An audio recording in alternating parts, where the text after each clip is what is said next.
ഒരു തക്കാളി കഷ്ണങ്ങളാക്കിയതാണ്. ഇതൊന്ന് അരച്ചെടുക്കാം. ഇത് വെച്ചിട്ട് നമുക്ക് കളർഫുള്ളായിട്ടുള്ളൊരു ഓണം ആക്കാം. ഇത് നന്നായി ഒന്ന് അരച്ചെടുത്തിട്ടുണ്ട് കേട്ടോ. ഇനി എടുത്തിട്ടുള്ളത് ഇത്രയും ഐറ്റംസാണ്.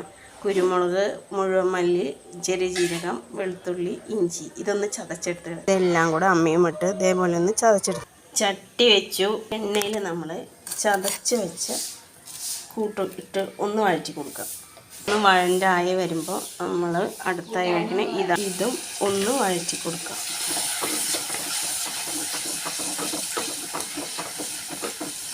കുറച്ച് കറിവേപ്പില ഇടാം.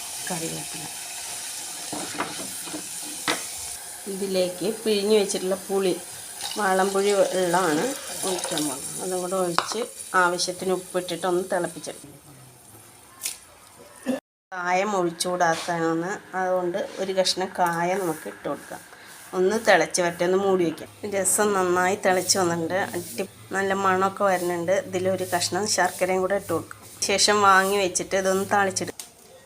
വാങ്ങി വെച്ചതിന് ശേഷം കുറച്ച് മല്ലിയിലയും കൂടെ ഇട്ട് കൊടുക്കുക കേട്ടോ. മല്ലിയില, കറിവേപ്പില ഇതൊക്കെ എന്നിട്ട് ഇളക്കി. നല്ല സൂപ്പർ കളർഫുൾ രസം ഇവിടെ റെഡി ആയിട്ടുണ്ട്. ഓണത്തിന് നമുക്ക് നല്ല സൂപ്പർ കളറായിട്ടുള്ള രസം കഴിക്കാം.